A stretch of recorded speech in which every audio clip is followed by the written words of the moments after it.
뜻과 다른 하나님의 뜻. 오늘 제목으로 함께 나눌 말씀입니다.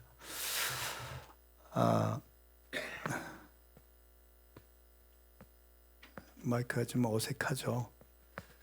이 개척교가 너무 가난해서 제가 이렇게 만들다 보니까 좀 불편하게 만들어졌어요. 근데 이게 살려면 비싸니까 다 만들었어야 돼. 가난하면 지혜가 생깁니다. 주전 한 7세기 초에서 6세기 말까지 남유다 이스라엘에서 활동하던 예레미야의 그 말씀입니다. 그 당시에 여호야김이 왕으로 있었는데 예레미야가 별명이 뭐죠? 눈물의 선지자입니다.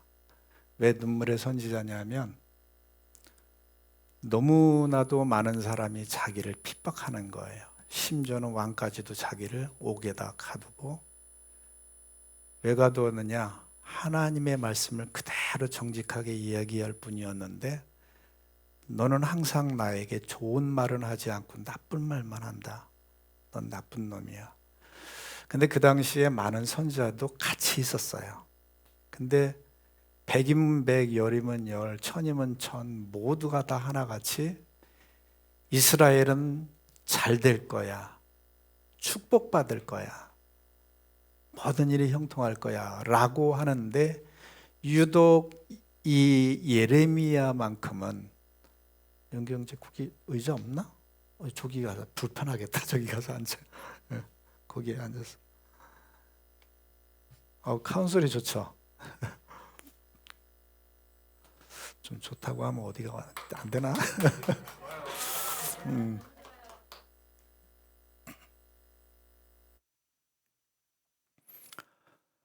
그렇게 모두가 다 이스라엘은 망할 거라, 승할 거라 그러는데 예레미야만큼은 망할 거라고 합니다. 그러니까 자기는 똑바로 하나님께서 주신 대로 말할 뿐이었는데 모두가 자기를 미워하는 거예요. 왕따시킵니다. 그러면서 하나님, 내가 받은 말씀이 맞아요, 틀려요 하면서 매일 하나님 앞에 기도를 하는 거예요. 하나님은 네가 맞다. 그러면서 눈물로 매일 하나님 앞에 기도를 하게 됩니다. 눈물이 아니면 살아갈 수 없는 세상을 살아가는 게 예레미야였어요. 그래서 그 선지자 별명이 눈물의 선지자입니다. 근데 오늘 본문에 나오는 말씀은 예레미야가 아주 나쁜 말을 해요. 어떤 말이냐? 그때 이스라엘 백성이 이미 1차로 다 바벨론의 포로가 붙잡혀가고 2차 포로로 잡혀가기 전이었거든요. 무슨 얘기를 하냐면 바벨론이 다시 쳐들어올 것인데 너희들은 바벨론에 항복해라. 대항하지 말고 순종해라. 이 얼마나 매국노 같은 말입니까? 우리 일제 강점기 때 그때 누가 일어나서 야, 우리 일본에 협조하자. 일본이 하는 거 잘 따라야 돼. 그러면 돌 맞아 죽는 거죠. 칼 맞아 죽는 거죠. 지금 예레미야가 그 얘기를 하고 있는 겁니다. 아니, 지금 쳐들어오는 바벨론을 향해서 전술을 짜고 힘을 모아도 부족할 판인데 어떻게 그들 앞에 항복을 하래요. 순종을 하래요. 이게 말이 됩니까? 거기에 한수를 덧떠서 유대 나라에 온 다른 사신들에게도 너희도 너희 왕들에게 가서 바벨론 나라에 항복하고 순종하라고 전해라.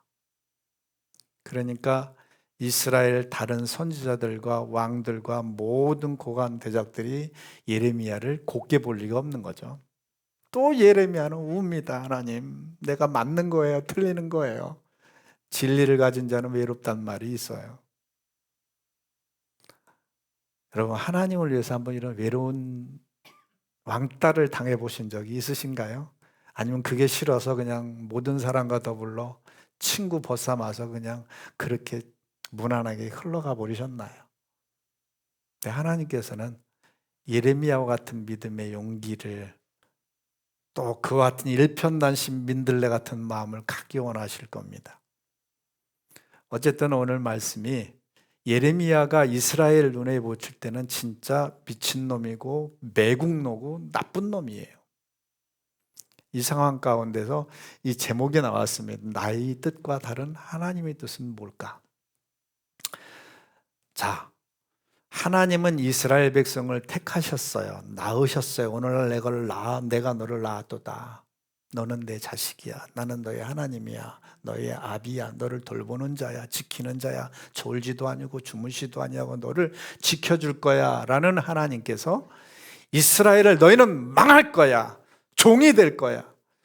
이 복의 말이 아니라 축복의 말이 아니라 저주의 말을 쏟아붓고 있는 겁니다. 이 하나님의 이 말씀이 이해가 안 되는 대목입니다. 이게 우리에게 어떤 메시지를 던져줄까요? 하나님께서는 왜 이스라엘 백성에게 축복해줘도 시원찮은 판에 저주를 붓고 있는 걸까요? 실제적으로 우리 삶 가운데 하나님께서 이런 말씀을 우리에게 주실 때가 있다는 것입니다. 나는 고통스러운데, 나는 아픈데, 나는 힘든데 위로의 말씀을 못 던져줄 망정 하나님께서 너는 더 아플 거야. 너는 망할 거야. 사업이 망하고 건강이 더 악해지고 네 삶은 더 피폐해질 거야. 이러고 있다면 우리 어떻게 받아들이겠어요? 하나님 맞아요? 나 당신 떠날래요? 제가 미리 주지시켜드리고 싶은 말씀을 미리 말씀드린다면, 하나님의 뜻과 다른, 나의 뜻과 다른 하나님의 뜻이 무엇일까를 캐치하지 못하면 죽을 때까지 끝나는 거예요. 죽을 때까지. 예수님의 바리새인들한테 이런 말을 했어요. 너희들 죽을 때까지 나 메시아를 찾아봐라. 못 만나고 너희는 죽을 거다. 왜? 방향이 틀리잖아요. 핀트가 틀리잖아요. 우물에 가서 숭늉 찾는 격이잖아요. 그래 오늘 이 말씀을 생각해 보려고 합니다. 하나님의 뜻은 뭐고 우리의 뜻은 무엇일까? 명확합니다. 왜 명확하냐? 이스라엘의 뜻은 무엇일까요? 이스라엘은 자기네 나라에서 건강하게, 부강하게, 배부르게, 평안하게, 안락하게 사는 것이 그들의 뜻이었어요. 근데 하나님의 뜻은 바벨론에 망해서 포로 생활 가운데 신음의 소리를 내는 것을 원했던 거예요. 괴로움 당하는 것을 원했던 거예요. 아니, 인간의 뜻과 하나님의 뜻이 이렇게 틀리단 말입니까? 왜 틀려야 된단 말입니까? 이것이 오늘 포인트입니다. 왜 틀려야 될까요? 왜 틀리냐면 한 가지입니다. 하나님은 우리의 영혼을 위한 것이고 우리는 우리의 육을 위한 것이기 때문에 틀린 거예요. 우리의 영은 하나님께로부터 나온 줄 믿습니다. 하나님의 호흡, 루아, 흐를 불어넣어서 자기의 분신을 만들어버렸어요. 거기에 육체를 입힌 것뿐이에요. 먼저 우리가 귀한 물건을 만들면, 액체를 만들면, 향수를 만들면 그 향수를 담는 그릇을 만드는 것처럼 향수가 귀하기 때문에 그릇을 만든 거예요. 그 멋있는 그릇, 빛나는 그릇을 만든 거예요. 우리의 삶이 빛납니까? 우리의 육체가 건강합니까? 자랑스럽습니까? 성공했습니까? 다 우리의 영혼을 위해서 담아놓은 그릇인 줄 압니다. 하나님은 그 영혼에 관심이 있는 거지 그 그릇에 관심이 있는 게 아니에요. 너희들의 영혼이 썩어가고 있는데 너희는 너희 그릇만 생각하고 있다는 거죠. 어리석은 부자처럼 곡간을 짓고 배떵떵거리면서 만족하고 있다는 거죠. 우리 하나님께서 원하는 것은 우리의 영혼이지 우리의 육체적인 삶이 아니라는 거예요. 근데 이스라엘 백성의 마음은 오직 어디에 있느냐? 내 삶의 안락함이 무너질까 봐 겁나는 거야. 바벨론이 와서 뺏어갈까 봐 겁나는 거예요. 사업이 뺏길까 봐 겁나는 거예요. 내 안락한 삶이 보장되지 않을까 봐 두려운 거예요. 이게 우리의 삶과 똑같지 않을까요? 진정으로 우리의 마음이 어디 있을까요? 내 영혼이 피폐해져 가는 데 관심이 있을까요? 아니면 내 통장에 돈이 말라가는 데 관심이 있을까요? 솔직하게 우리 한번 얘기해 봅시다. 솔직하게 까놓고 얘기해 봅시다. 내가 기도 1시간 안에서 피폐해져 가는 것보다는 내 수중에 내 주머니에 돈이 없는 거 더 위급하게 느낄 겁니다. 지금 바벨론이 쳐들어오는 이 실정에서 이스라엘 백성들은 왜 그들이 쳐들어오는지를 몰랐어요. 그들이 하나님을 떠나서 죄를 범한 이 삶 속에서 하나님께서 벌을 주려고 바벨론을 지금 들이치고 있는데도 그곳에 관심이 없는 거예요. 자기 재산이 날아갈까 염려하고 자기 나라가 없어질까 염려하고, 이게 다 육적인 근심 걱정에 사로잡혀 있는 것이지 내가 하나님과의 관계가 어떤 관계에 있는지 이거 상관없는 거예요. 우리의 삶도 똑같지 않을까요? 정말 믿음이 있는 사람이라면 눈앞에 닥쳐진 현실보다는, 육체적인 이 삶의 현실보다는 우리의 영혼의 하나님과의 관계를 더 귀중하게 여길 겁니다. 저는 말씀을 짧지만은 한 가지만 분명히 주지시키고 싶어요. 하나님은 우리가 건강을 잃는 거, 이웃을 잃는 거, 삶의 안락한 조건들이 파괴되는 것, 사업이 망하는 것, 미안하지만 이곳에 관심이 없습니다. 바벨론 나라의 깡그리 망하고 있어도 관심이 없는 거예요. 어디에 있습니까?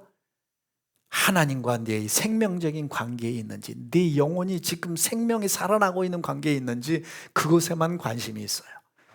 그래서 이스라엘 백성에게 바벨론 나라에 70년을 종살이 할 것을 정해 놓으셨습니다. 우리들 같으면 그럴 거예요. 아유, 하나님 알았어요. 두 손 싹싹 빌어대면서 제가 알았으니까 빨리 복 주세요. 빨리 사업 일어나게 해주시고 건강 주시고 이럴 거예요. 근데 참 미안하지만 하나님께서는 70년이라는 기간을 정해 놓으셨답니다.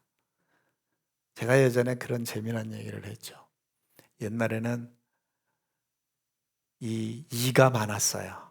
그래서 저희 중학교 3학년 때 전기불이 들어왔는데 그때까지는 등잔불 밑에서 막 가렴, 엄마 가려 그러면 옷 벗어 그러면 옷을 훌러덩 벗어가지고 엄마한테 벗어 던져주면은 엄마가 등잔불 앞에서 그 옷, 그 이음새 있죠, 이거 천 이음새, 거기에 이들이 다 모여 있잖아요.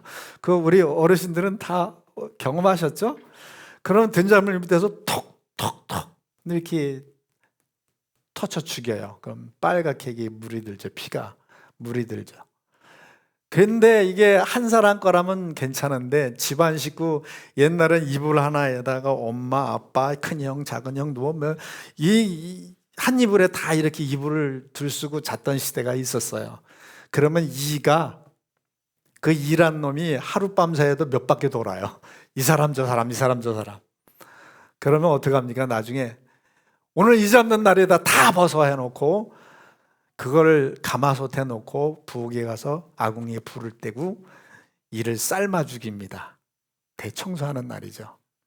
그런데 대청소하는 날 이가 이제 거기다 옷을 넣고 물을 집어넣고 가마솥 그 뚜껑을 닫고 이제 불을 떼고 있는 거예요. 근데 이들이 궁금한 거예요. 우리가 죽을 것이냐 말 것이냐.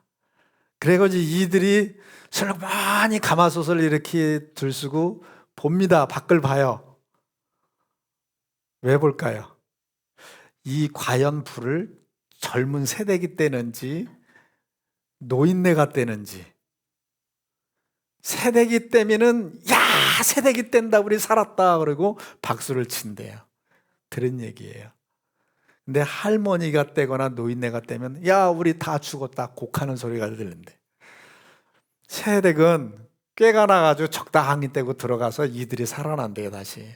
근데 노인들이 떼면 푹 삶으니까, 세월아 내월아 푹 삶으니까 다 되졌다 이거지. 하나님께서 우리의 죄성을 잘 아세요. 금방 잘못했어야 하고 싹싹 빌어도 그것이 뼈저리게 느껴지지 않는 것을 알기 때문에 70년이라는 기간을 두신 거거든요. 우리가 하나님 앞에 잘못했어요 그러고 내가 한마디 뱉는 그 순간에 손바닥 뒤집듯이 하나님께서 모든 사건을 다 종결해 버리시고 해결해 버리신다면 얼마나 좋을까요? 하나님은 아셔요, 우리 약함을. 70년의 세월을 견뎌야 되는 겁니다. 그 세월을 견뎌야 우리가 푹 삶아지고 알맞게 연그는 겁니다. 뜸이 드는 겁니다. 우리는 내가 어려움 중에 있다 할지라도 하나님 속히 이것을 해결해 주세요 라고 하지 말고, 우리의 기도는 다소 좀 변할 필요가 있어요. 하나님, 내가 빨리 하나님이 원하는 방향으로 그 수준에 이르도록 나를 변화시켜 주세요. 그래서 기도는 내가 하나님의 마음을 땡깡 부려가지고 내 뜻을 관철시키고 하나님을 변화시키는 게 아니라 기도하는 동안 내가 변화하는 거라고 그러잖아요. 오늘 하나님께서 이 바벨론 나라에 붙잡혀 갈 것이라는 이 저주스러운 이 예언의 말씀은 진정으로 이스라엘 백성을 사랑하는 발로에서입니다. 나는 내 영혼을 사랑하기 때문에 너희들을 바벨론 나라에 70년간 벌을 줄 수밖에 없어. 벌을 받는 동안 너희는 충분하게 깨닫고 정말로 새롭게 거듭나서 내 앞에 생명적인 관계로 나의 선민이 되어다오, 나의 자녀가 되어다오. 이거를 원하기 때문에 우리 하나님께서는 예레미야를 통해서 저주에 가까운 이런 우리의 마음과는 다른 뜻을 얘기하고 있는 것입니다. 우리 삶 가운데 우리가 원치 않는 상황을 만나고 일을 만나고 사건을 만날 때 우리들은 다시 한번 생각해 봐야 합니다. 나의 뜻과 하나님의 뜻이 얼만큼 매치되어 있을까? 내 영혼이 맑고 깨끗하게 씻기면 씻길수록 하나님의 뜻을 발견하게 될 것입니다. 우리 하나님께서는 우리를 사랑하심을 믿습니까? 주님은 내 길을 인도하셔요. 단지 내가 다른 핀토로 가고 있기 때문에 그 길이 올바로 회개되어질 때까지 하나님께서는 바벨론을 통해 치시는 거고 70년이라는 그 긴 세월을 우리에게 안배해 놓으시는 겁니다.